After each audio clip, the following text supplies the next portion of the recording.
ittaqu rabbakumul ladzi khalaqakum min nafsin wahidah wa khalaqa minha zawjaha wa bassa minhuma rijalan katsiran wa nisaa wattaqullaha alladzi tasaaluna bihi wal arham innallaha kana 'alaikum raqiba.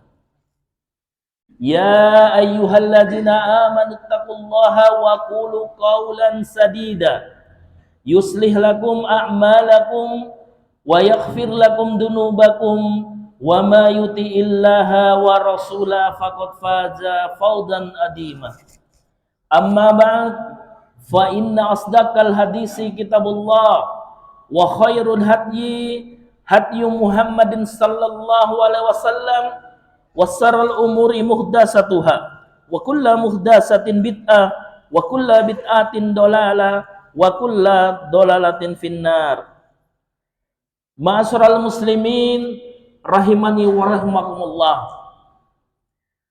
Pertama-tama saya di sini yaitu sebagai pengganti Ustadz Basuki Rahmat hafidhullahu taala, yang mana beliau hari Kamis kemarin Allah takdirkan beliau kecelakaan di jalan, dan alhamdulillah juga kita bersyukur kepada Allah Subhanahu wa taala, kondisi beliau sekarang alhamdulillah sudah baik. Dan beliau menelpon saya karena beliau mengatakan yang diperintahkan untuk menyampaikan kepada jamaah karena kendaraan beliau itu masih belum belum selesai diperbaiki. Tapi alhamdulillah kondisi beliau sekarang sudah baik, walaupun yang kemarin saya lihat itu banyak luka. Jadi beliau luka dan tulang punggungnya ini sempat dirongsen, dan alhamdulillah dokter mengatakan baik-baik saja dan diperbolehkan pulang. Kebetulan saya yang menjemput beliau dan saya antar sampai ke pondok, dan alhamdulillah Allah Subhanahu wa taala masih menjaga guru kita. Alhamdulillah. Jadi saya di sini hanya pengganti gitu dari Ustadz Basuki Rahmat yang perintahkan saya untuk menggantikan beliau. Ma'asyiral muslimin rahimani wa rahimakumullah. Kewajiban seorang muslim yang mana Allah Subhanahu wa taala telah berikan kepada dirinya nikmat, yaitu nikmat iman dan nikmat Islam. Maka kewajiban seorang muslim, dia wajib bertauhid kepada Allah Subhanahu wa taala. Sebagaimana Allah Subhanahu wa taala utus seluruh nabi dan rasul, dakwanya adalah dakwah tauhid. Agar apa? Agar wa'budullaha wajtanibut taghut, yaitu mentauhidkan Allah Subhanahu wa taala dan menghancurkan kesyirikan. Maka ini makna bagaimana Rasulullah SAW sendiri bersabda, yang mana beliau di dalam hadis yang sahih beliau mengatakan, umirtu an aqatilan nas hatta yashhadu an la ilaha illallah wa anna muhammadar rasulullah. Maka beliau sendiri mengatakan bahwa aku diperintahkan untuk memerangi manusia hingga mereka, yaitu apa? Manusia hingga dia mentauhidkan Allah Subhanahu wa taala. Hingga manusia meyakini bahwa tidak ada Tuhan yang berhak disembah kecuali Allah Subhanahu wa taala, dan bahwa Nabi Muhammad SAW adalah utusan Allah Subhanahu wa taala. Maka kita lihat jamaah yang mulia, bagaimana begitu banyak di dalam Al-Qur'an yang Allah Subhanahu wa taala beritakan kepada kita, yaitu tentang kisah-kisah orang terdahulu yang Allah Subhanahu wa taala hancurkan mereka karena dia tidak mau mentauhidkan Allah Subhanahu wa taala. Maka kita akan membahas yaitu satu tafsir di dalam surah Al-Fajr, surah ke-89, yaitu di dalam tafsir Ibnu Katsir. Maka surat Al-Fajr adalah surat Makkiyah yang Allah Subhanahu wa taala turunkan di Mekah. Dan di dalam tafsir ini disebutkan bahwa Imam An-Nasa'i beliau menyebutkan bahwa termasuk yaitu tentang kisah bagaimana sahabat Mu'ad radhiyallahu an, yang mana mereka ketika itu Mu'ad mengimami manusia dan beliau membaca surah Al-Baqarah. Apa maknanya? Sangat panjang.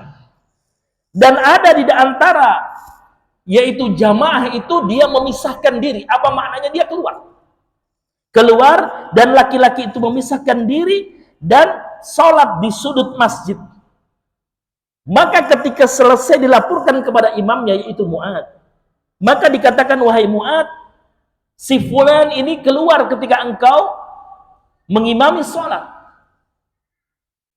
tapi sholatnya dibaca surahnya surat Al-Baqarah. Maka dilaporkan kepada Nabi yang mulia, wahai Rasulullah, awalnya saya datang, mulanya saya datang sholat bersamanya, tetapi dia melakukan bacaan yang sangat panjang, kata orang tadi, dan akhirnya aku bersalam dan saya sholat sendirian di sudut masjid. Setelah itu selesai aku memberi makan umatku, maka Rasulullah SAW akan menegur Mu'ad, sahabat. Maka Nabi yang mulia mengatakan, afadda ya Mu'ad, aina anta min sabbihisma rabbikal a'la wasyamsi waduhaha wal fajr wal laili idha yaksha. Maka Nabi mengatakan, apakah engkau wahai Mu'ad, apakah engkau orang suka menimbulkan fitnah hai Mu'ad? Kata Rasulullah, kenapa kau tidak membaca apa maknanya surah yang lebih pendek? Apa kata Nabi? Sabbihisma rabbikal a'la, atau wasamsi waduhaha, atau diantaranya termasuk yaitu surat Al-Fajr, kata Rasulullah SAW. Maka ini bisa kita ambil kesimpulan bahwa imam, yaitu dia harus mengerti bagaimana keadaan, yaitu keadaan makmum. Kalau misalnya sholat maghrib atau sholat isya dia membaca surat Al-Baqarah yang begitu panjang, bagaimana makmumnya? Maka ini yang mana dilaporkan kepada Rasulullah SAW, yang mana boleh membaca, tetapi surah jangan terlalu panjang. Bisa bayangkan berapa jam itu? Kalau seorang imam dia membaca surah Al-Baqarah yang penuh, maka tentulah akan bisa membuat orang yang mana mengikutinya akan lari. Jadi ini makna pelajaran awal di tafsir Ibnu Katsir tentang surah Al-Fajr, surah ke-89. Maka Allah Subhanahu wa taala berfirman, wal fajr, maka demi fajar. Maka apa yang dimaksud ini, di dalam tafsir ini ada beberapa pendapat. Yang mana dimaksud yaitu wal fajr adalah waktu subuh. Dan menurut pendapat yang lain ialah sholat yang dikerjakan yaitu sholat fajar. Jadi ada beberapa pendapat.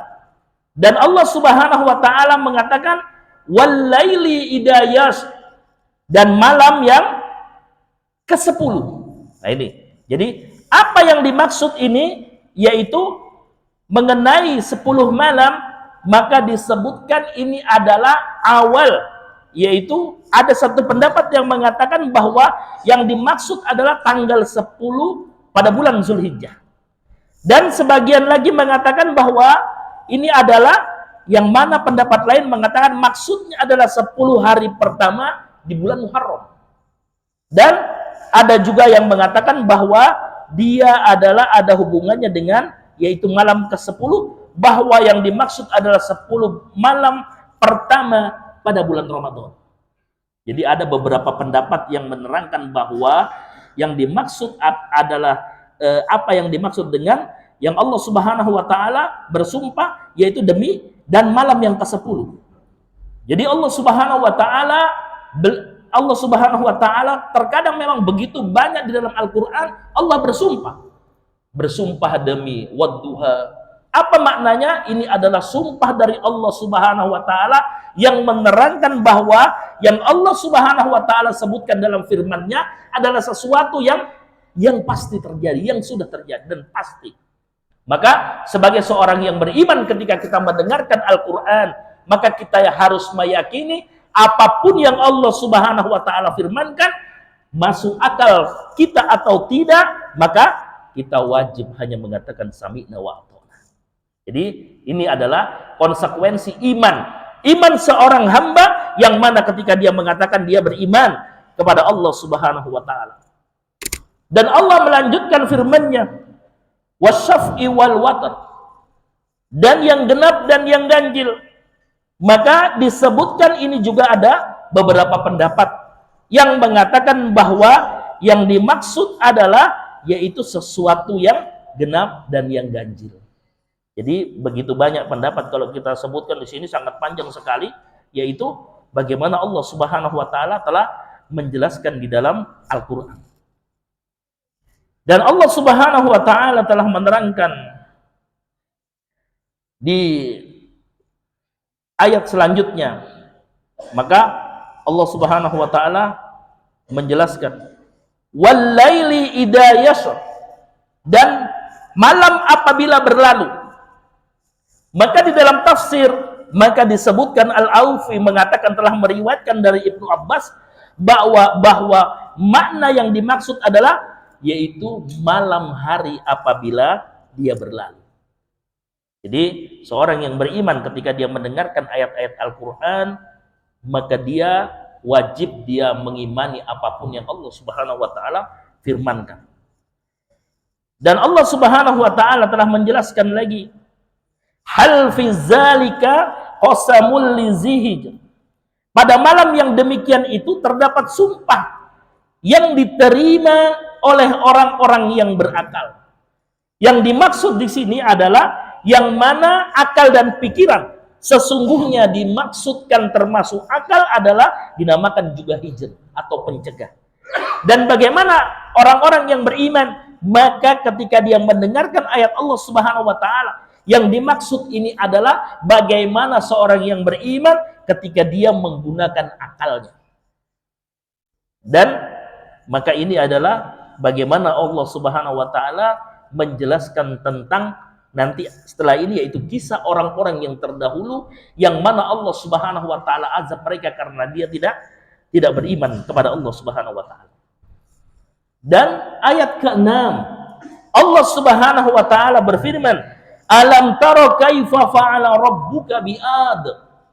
Apakah kamu tidak memperhatikan bagaimana Allah Subhanahu wa taala yaitu berbuat terhadap kaum Ad. Jadi kaum Ad, apa kaum Ad itu? Dia adalah satu kaum yang dia hidup yaitu setelah Nabi siapa? Nabi Nuh alaihissalam. Maka kaum Ad adalah satu kaum yang Allah Subhanahu wa taala berikan dia satu kenikmatan dunia. Bahkan ketika itu Allah Subhanahu wa taala berikan juga kekuatan fisik bagi kaum Ad yang mempunyai tubuh yang besar dan kuat.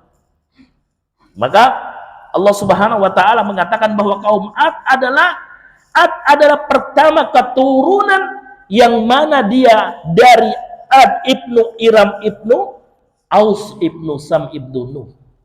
Jadi, dan kaum yang pertama melakukan lagi kesyirikan kepada Allah Subhanahu wa taala setelah kaum Nabi Nuh alaihissalam.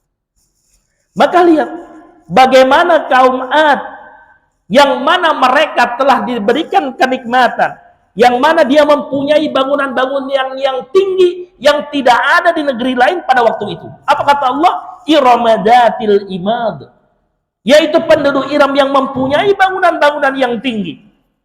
Jadi dia adalah satu kaum yang luar biasa, yang Allah Subhanahu wa taala berikan dia nikmat dunia berupa kenikmatan dari hasil pertaniannya, dan juga bagaimana Allah Subhanahu wa taala berikan nikmat dari hasil yaitu dari beternaknya. Maka Allah Subhanahu wa taala ketika melihat bagaimana kaum Ad yang Allah Subhanahu wa taala berikan dia yaitu satu nikmat untuk dunia, kenikmatan dunia, akan tetapi dia tidak mau bersyukur, bahkan mereka masih menyembah berhala. Maka Allah Subhanahu wa taala jelaskan kisah yaitu kaum Ad ini di dalam surat Hud ayat 50. Ini lihat. Jadi begitu nikmat mereka, Allah Subhanahu wa taala berikan kenikmatan yang luar biasa, akan tetapi dia tidak mau bertauhid kepada Allah Subhanahu wa taala. Apa yang mereka lakukan? Mereka masih menyembah berhala-berhala mereka. Maka Allah Subhanahu wa taala utus siapa? Yaitu dari kalangan mereka. Jadi Allah Subhanahu wa taala mengutus seorang nabi dan rasul yaitu untuk berdakwah itu biasanya memang dari kaumnya. Jadi Nabi Hud alaihissalam adalah sebenarnya dari kaum Ad. Jadi dari kaumnya. Dia mengetahui bahwa Nabi Hud alaihissalam adalah seseorang yang dari kaum mereka sendiri, yang mana mereka tahu bagaimana akhlak dan budi pengerti daripada Nabi Hud alaihissalam. Maka Allah Subhanahu wa taala mengatakan, berfirman di dalam surah Hud ayat 50, wa ila adin akhahum hudan qala ya qaumi ibudullaha ma lakum min ilahin ghairu. Jazakallah. In antum illa muftarun, kata Allah. Maka kepada kaum Ad kami utus siapa? Saudara mereka sendiri. Siapa dia? Dia adalah Hud, kata Allah. Maka ia berkata, hai kaumku, sembahlah Allah. Sekali-kali tidak ada bagimu, yaitu Tuhan yang berhak disembah melainkan Dia. Dan kamu hanyalah mengada-ngadakan saja. Dia dakwah tauhid. Semua nabi dan rasul dakwanya adalah tauhid. Makanya kalau kita sering mendengar pengajian yang menerangkan tentang tauhid, karena memang begitu banyak di dalam Al-Quran sendiri yang menjelaskan bagaimana pentingnya orang yang beriman bertauhid kepada Allah Subhanahu wa taala. Maka kita lihat jamaah yang mulia, bagaimana kaum Ad yang Allah Subhanahu wa taala berikan dia nikmat berupa nikmat dunia. Jadi dia mempunyai bangunan-bangunan yang tinggi. Akan tetapi nikmat dunianya yang mana dia tidak mau menyembah Allah Subhanahu wa taala. Maka apa kata Hud alaihi salam yang Allah Subhanahu wa taala utus beliau? Maka Allah mengatakan dan berkata Hud alaihi salam, ya qaumi la as'alukum alaihi ajran in ajriya illa 'alal ladzi fatoroni afala taqilun. Hai kaumku, kata Nabi Hud, aku tidak minta upah. Saya tidak minta upah kepadamu, yaitu terhadap seruanku ini, kata Nabi Hud alaihissalam. Upahku tidak ada lain hanyalah dari Allah, dan yang Allah adalah yang menciptakanku. Maka tidakkah kamu memikirkannya?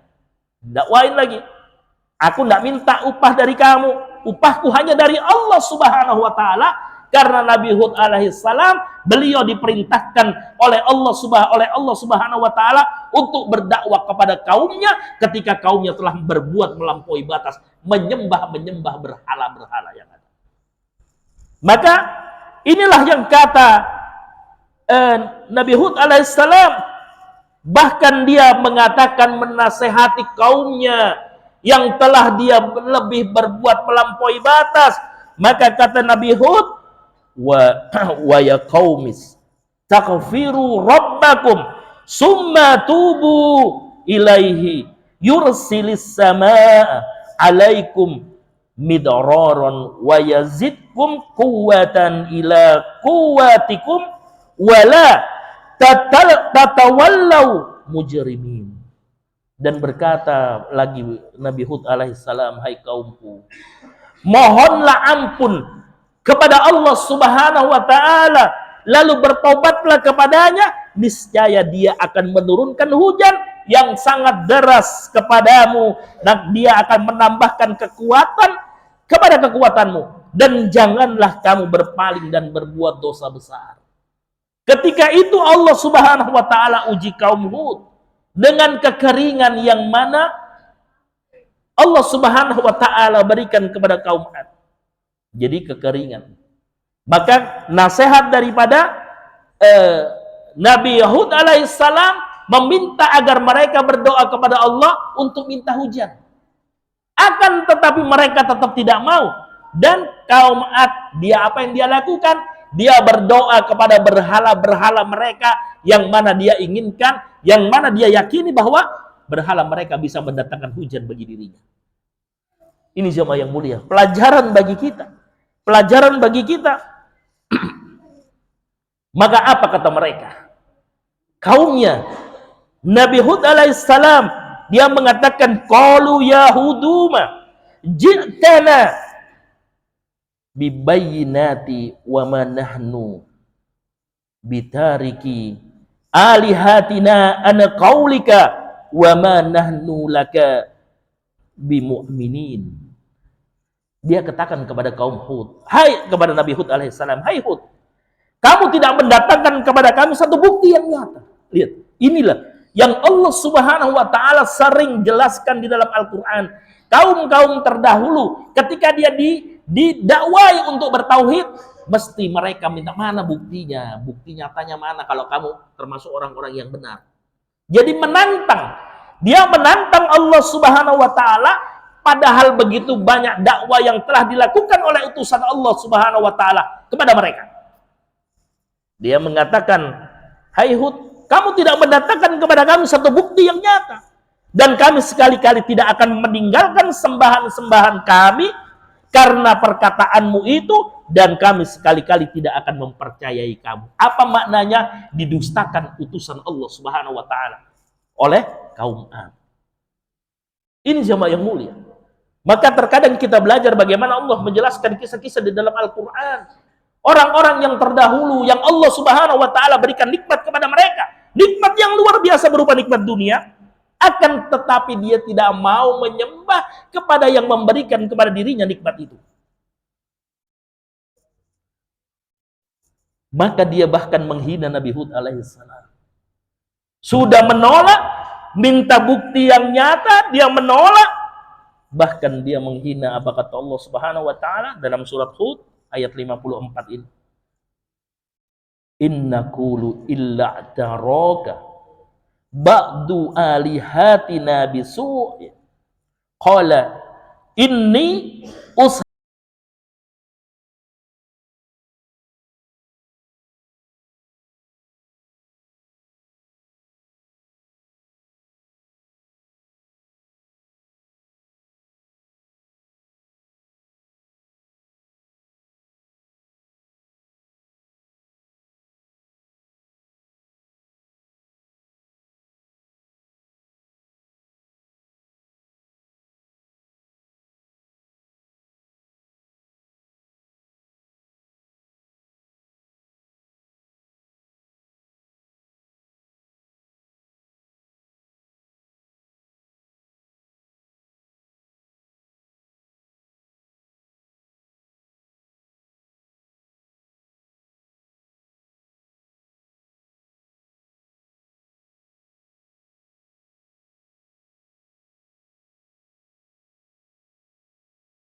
amra kulli jabbarin anid.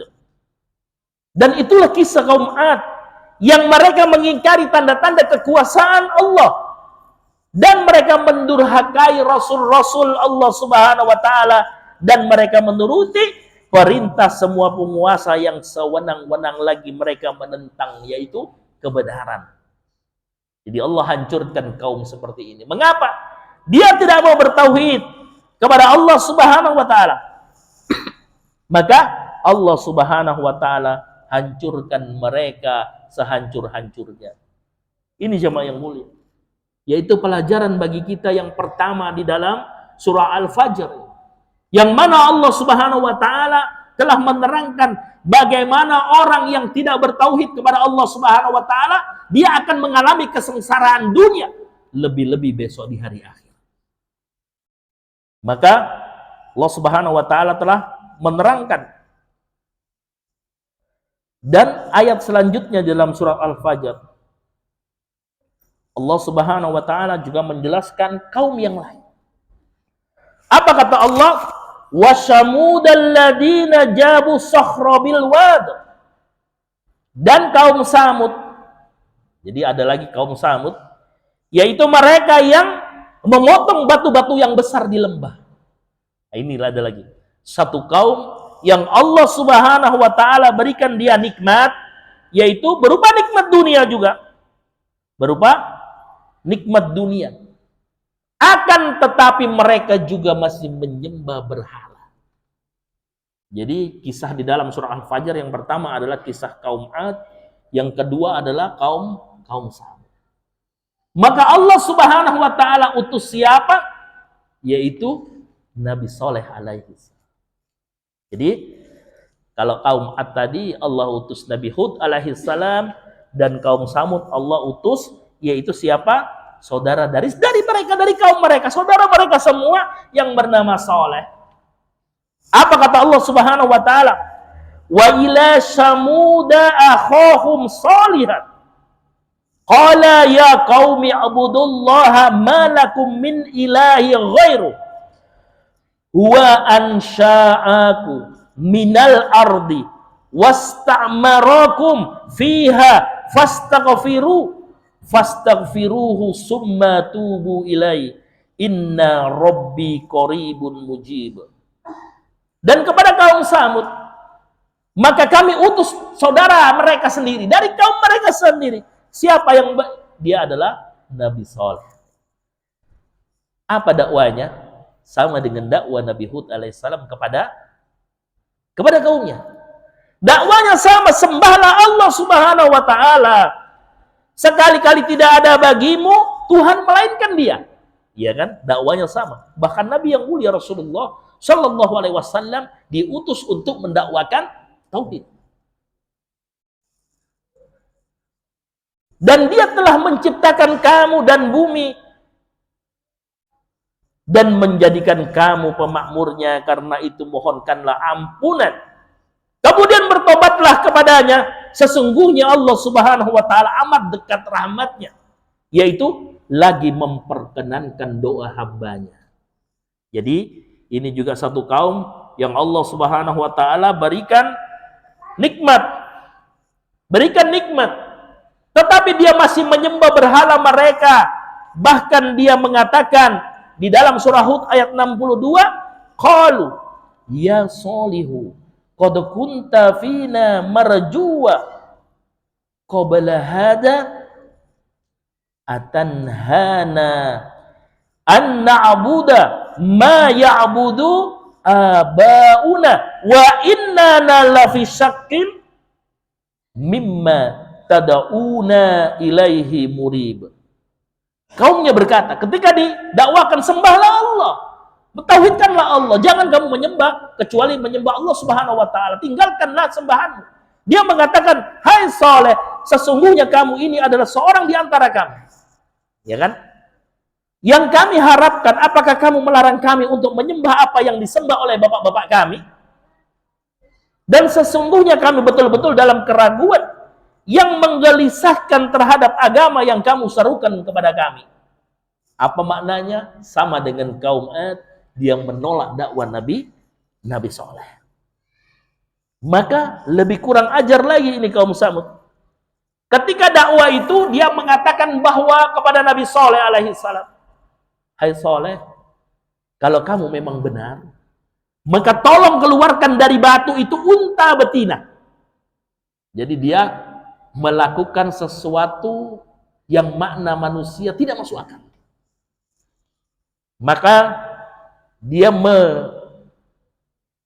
memberikan syarat kepada Nabi Saleh alaihi salam, dia mau mengikuti dakwanya, dia mau menyembah Allah Subhanahu wa taala, akan tetapi apa syaratnya? Tolong keluarkan dari batu unta betina. Maka Nabi Saleh alaihi salam mengatakan, andai kata saya bisa, yaitu mengeluarkan unta dari batu, apa yang engkau lakukan? Mereka kaumnya mengatakan, saya beriman kepada Allah Subhanahu wa taala. Dan apa yang terjadi? Allah Subhanahu wa taala berfirman, "Wa ya qaumi hadhihi naqatallahi lakum ayatun fadaruha ta'kulu fi ardillahi wa la tamassuha bisu'in faya'khudakum adzabun qarib."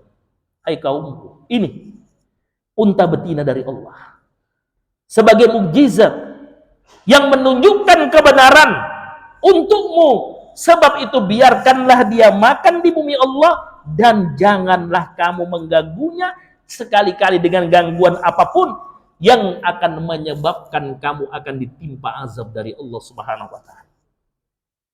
Jadi sudah dia menolak dakwanya dan dia memberikan syarat yang aneh kepada Nabi Saleh alaihi salam, keluarkan unta betina kalau kamu memang benar. Dan berdoa Nabi Saleh, Allah Subhanahu wa taala mengeluarkan unta betina dari batu. Dan Nabi Saleh mengatakan, biarkan unta Allah. Ini unta Allah, jangan kamu ganggu dia. Kalau kamu ganggu nanti Allah akan berikan azab kepada kamu. Apa yang terjadi kaum Samud? Dia tidak mau menerima dakwah daripada Nabi Saleh. Dia mengingkarinya. Bahkan yang lebih fatal lagi, mereka bersekutu yang mana dia inginkan membunuh unta Allah Subhanahu wa taala. Lihat. Sudah menolak, sudah tidak mau, tapi membuat kerusakan yang lebih besar. Padahal dikatakan kepadanya unta itu yang meminta dia, dan dia melihat sendiri dengan mata kepalanya di depan matanya sendiri bahwa unta itu keluar dari batu benar. Mereka meyakini, mereka melihat bagaimana mukjizat yang Allah Subhanahu wa taala berikan kepada Nabi Saleh alaihi salam. Ditolak dan mereka bersekutu ingin apa? Ingin membunuh unta itu. Jadi inilah kaum-kaum terdahulu yang Allah Subhanahu wa taala berikan agar kita memikirkan, agar kita berpikir, laqad kana fi qasasihim ibratun lil alamin. Yaitu sungguh terdapat kisah pada orang-orang terdahulu bagi orang-orang yang mempunyai akal. Hanya disuruh beriman, mengakui dan mukjizat Allah telah sampaikan kepada mereka, yang mereka saksikan juga di depan mata kepala mereka sendiri. Akan tetapi mereka malah bersekutu yang mana dia ingin membunuh unta Nabi Saleh alaihi salam yang dari Allah Subhanahu wa taala. Apa yang mereka lakukan? Allah menerangkan di dalam surah Hud juga ini ayat 65. Fa'aqaruha faqala yamatta'u fi darikum shalasata ayyam. Zalika wa'dun ghairu maqdub. Mereka apa yang dia lakukan? Mereka akhirnya membunuh unta itu. Maka berkatalah Nabi Saleh alaihi salam, berkata, bersukarialah kamu, senang-senanglah kamu di rumahmu selama berapa? 3 hari. Dan itu adalah janji dari Allah yang tidak dapat didustakan. Untanya dibunuh, bersenang-senanglah kalian, tapi waktunya cuma 3 hari. Maka mereka adalah satu kaum yang mengingkari utusan Allah Subhanahu wa taala. Pelajaran bagi kita jemaah yang mulia, pelajaran bagaimana nikmat Allah Subhanahu wa taala. Terus semua didustakan oleh mereka. Maka Apa akhirnya mereka diberikan waktu 3 hari dan dia tidak menggubrisnya, yang mana dia telah membunuh unta Allah Subhanahu wa taala. Mukjizat yang Allah berikan kepada Nabi Saleh alaihi. Jadi sekarang itu kita harus melihat bagaimana yang dinamakan mukjizat, bagaimana apa yang disebutkan karomah. Nanti ada orang yang mengaku dia bisa melihat Rasulullah SAW bisa naik ke mobilnya, ini katanya sudah luar biasa. Jadi fakta kan? Saya tidak mengada-ngada. Kan ada seorang yang terkenal mengatakan Rasulullah ada di mobil saya. Ya Allah, lihat. Bahkan ada salah satu yang saya lihat di YouTube, yang mana pengajian mereka, guru mereka dia katakan bahwa ketika dia berada di Madinah, apa? Rasulullah keluar dari kuburnya dan mencium lututnya. Lihat. Ini adalah perkataan yang sangat dusta dan begitu luar biasa dosanya. Apa kata Nabi? Man kataba alayya muta'ammidan falyatabawa maqdahu minan nar. Barang siapa yang berdusta atas nama Nabi yang mulia, mengatakan sesuatu yang dusta, falyatabawa maqdahu minan nar. Ambil tempat tinggalnya di neraka, kata Nabi. Masya Allah, lihat. Tapi begitu banyak pengikutnya. Begitu banyak pengikutnya yang mengeluh-ngeluhkan mereka. Lihat, ini masuk bab bagaimana fitnah akhir zaman. Lihat, Ustadz kondang yang kita lihat. Dia keluar, Rasulullah duduk di tempat tidurnya. Dia buang sampah, Nabi ikut. Innalillahi wa inna. Dusta. Dusta perkataannya. Maka ini kita hati-hati terhadap orang-orang yang seperti itu. Lihat. Dia adalah orang-orang pendusta yang walaupun terkadang lisannya dia mengucapkan apa? Seolah-olah dia beriman. Dalam terjaga dia, lihat. Nah itu, maka sikap kita adalah ketika kita lihat, kita timbang dengan Al-Quran dan Sunnah. Kalau melencang, tinggalkan. Walaupun banyak yang mengikutinya. Maka ini adalah sikap orang yang beriman. Ma'asyiral muslimin rahimani wa rahimakumullah. Dan apa hukuman bagi kaum Samud? Allah mengatakan di dalam surah Hud ayat 67. Wa akhadal ladina dhalamus sayhatu fa asbahu fi diyarihim jashimin. Maka Allah berikan mereka azab yang mereka tunggu, yang mereka bersenang-senang selama 3 hari, maka Allah berikan dengan apa? Satu suara yang mengguntur, yang sangat keras, yang menimpa mereka, dan mereka mati bergelimang di rumahnya masing-masing. Jadi suara yang sangat keras Allah turunkan. Suara yang sangat keras dan akan mematikan siapa saja yang mendengar. Itulah azab daripada kaum Samud yang dia mendustakan Allah Subhanahu wa taala, yang mana dia tidak mau mengikuti siapa? Utusannya untuk dia bertauhid kepada Allah Subhanahu wa taala. Apa kata Allah? Ka'allam yaghnau fiha ala inna samuda kafaru rabbahum ala bu'dan li Samud. Seolah-olah mereka belum pernah berdiam di satu tempat itu. Maka ingatlah, sesungguhnya kaum Samud mengingkari Tuhan mereka. Maka ingatlah kebiasaan bagi kaum Samud. Lihat, kebiasaan mereka yaitu mengingkari, yaitu perintah daripada utusan Allah Subhanahu wa taala. Waktu azan dulu ya, nanti kita masih ada waktu 10 menit, kita sambung sedikit lagi insyaallah.